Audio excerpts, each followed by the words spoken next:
એસઆઈની જે કામગીરી થઈ છે તે વિવાદમાં આવી છે। જે વાંધા અરજીઓ ફોર્મ નંબર 7માં કેટલાક શખ્સો દ્વારા કરવામાં આવી રહી છે, પરંતુ આ ખોટી વાંધા અરજીઓ થતી હોય તેવા આરોપો સામે આવી રહ્યા છે ને આ મામલે એસઆઈની પ્રક્રિયામાં કેટલીક જગ્યાએ ગરબડો ચાલતી હોય તેવા આક્ષેપો સાથે કોંગ્રેસના નેતાઓ લડાયક ભૂમિકામાં જોવા મળી રહ્યા છે।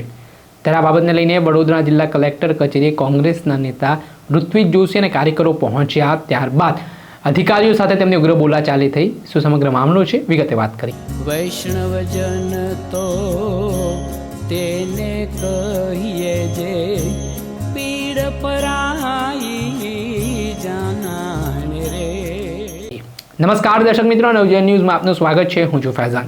ગુજરાતમાં એસઆઈની કામગીરી વિવાદમાં આવી છે, કેમ કે થોડાક દિવસ પહેલા ફોર્મ નંબર 7 જે આમ વિપક્ષના આક્ષેપો છે કે ખોટી રીતે ભરવામાં આવ્યા છે, એક સુનિયોજિત ષડયંત્ર છે તે સત્તા પક્ષના ઇશારે ચાલી રહ્યું છે, જેમાં ઇલેક્શન કમિશને આ ઘટનાની ગંભીરતા લઈને જે ફોર્મ નંબર 7 ભરનારા લોકો છે, જે વાંધો ઉઠાવનારા લોકો છે, તેમની સામે કાર્યવાહી કરવાની માંગ કરવામાં આવી રહી છે। ત્યારે વિપક્ષ દ્વારા ઠેર ઠેર ગુજરાતમાં વિરોધ પ્રદર્શન કરવામાં આવી રહ્યા છે। આના સંદર્ભમાં વડોદરા ખાતે વડોદરાના કોંગ્રેસના દિગ્ગજ નેતા ઋત્વિજ જોશીની આગેવાનીમાં કોંગ્રેસના કાર્યકરો છે તે જિલ્લા કલેક્ટર કચેરીએ પહોંચ્યા હતા અને ફોર્મ નંબર 7માં જે ગેરરીતિઓ થઈ રહી છે તેને લઈને તેમણે સવાલ ઉઠાવ્યા હતા। આને લઈને થોડાક સમય માટે જિલ્લા કલેક્ટર સાથે બોલાચાલીના દ્રશ્ય થયા હતા અને ઘટનાનો વિડીયો સામે આવ્યો છે। પહેલા વિડીયો જુઓ।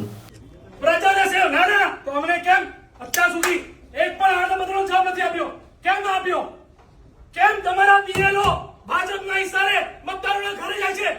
કેમ નામ ડિલીટ થાય છે? કોંગ્રેસને ચૂંટણી હરાવવા તમે ને ભાજપ ભેગા થયા છો? હા કે ના કહો?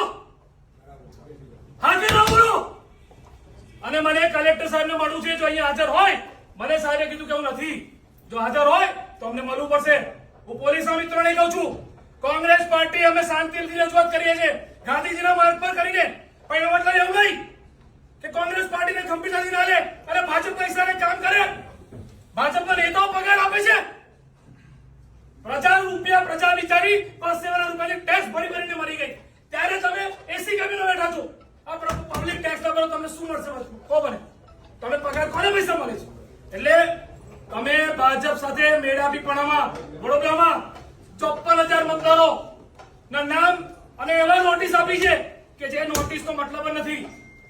નોટિસ તમે બંચના બંચ ખરેખર કલેક્ટર સાહેબ અમને પ્રોમિસ કરેલી મીડિયાની સામે કહું છું, અને મીડિયા પર તમે પણ હતા, તમે તે દિવસે રજૂઆતમાં હાજર હતા। અમે સાહેબને પૂછેલું કે આ જે લોકોએ વાંધા લીધા છે એનું તમે એની ક્રોનોલોજી શું છે, તમે કયા સ્ટેપ બાય સ્ટેપ કામ કરવાના છો? તો કલેક્ટર સાહેબે કીધેલું કે જેને વાંધો લીધો એને પહેલા બોલાવીશું। તો જેને વાંધા લીધા એનું હિયરિંગ તમે કર્યું તો એની હિયરિંગની કોપી અમને આપો, કારણ કે સીસીટીવી ના ફૂટેજ પણ અમે માંગ્યા હતા। એટલા માટે માંગ્યા છે કે ભાઈ આ રાતોરાત આ ફોર્મ કોણ આપી ગયું? સીસીટીવી કેમેરા તો હોય ને। આ વડોદરા શહેરમાં એક બેયરની સામે નાની પત્રિકા બની હતી, ક્રાઇમ બ્રાન્ચ પોલીસ બધા જ કામે લાગી ગયા અને શોધી કાઢ્યું 24 કલાકમાં કે આ પત્રિકા કોને બનાવી। તો આટલા બધા બંચના બંચ, રાવપુરામાં 20,000, અકોટામાં 13,000, સયાજીગંજમાં 8,000, વડોદરા સિટીમાં 5,000, માંજલપુરમાં 2,400, આટલા બધા ફોર્મ એ વાંધાદારો આયા તો લાઈનો લાગવી જોઈએ ને, પણ ભાજપના કાર્યાલયથી આખા બંચ આયા અને ભાજપના પ્રમુખનો આદેશ તમે માનીને તમે સામાન્ય પ્રજાને જે ગરીબ છે, જે રોડ નહીં સાંભળવું પડશે ભાઈ, અમે રજૂઆત કરીએ છીએ, તમે સાંભળવું પડશે છો, તમે કલેક્ટર સાંભળે છે 2 મિનિટ ઉભા રહે કલેક્ટર સાહેબ,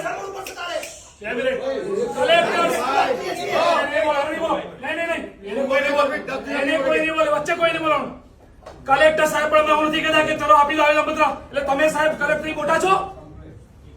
અમારી વાત તો સાંભળો। કેમ ના સાંભળો? તમે તો ના પડો બહાર જતો રહીશ, અહીં પડી જઈશ। તમે આવું ના કહીશું કે આવેદનપત્ર આપી દો એટલે અમે નવરા છે, તમે બીસી છો। તમે ફોન તો પૂછ્યું કેમ નહીં? એ તો અમારો માણસ ગયો, તમે ટેલિફોન પૂછી લો ને। તમે ડાયરેક્ટ પીએ ને વાત ના કરી શકો સાહેબ?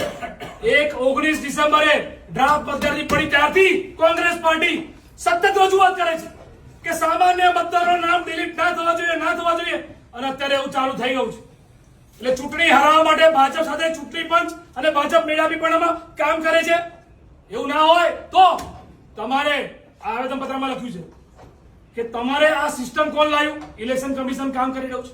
ડીઆરઓ તમે મૂક્યા, ઈઆરઓ તમે મૂક્યા, એઈઆરઓ તમે મૂક્યા.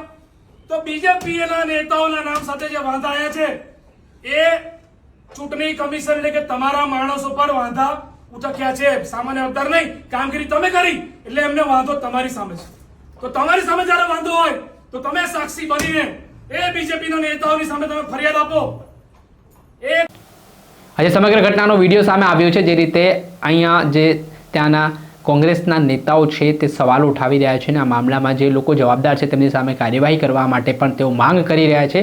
ત્યારે આને લઈને હવે વિવાદ છે તે વકરતો દેખાઈ રહ્યો છે. હવે આગામી સમયમાં આ મામલે શું નવા ઘટસ્ફોટો થાય છે તે જોવું રહ્યું.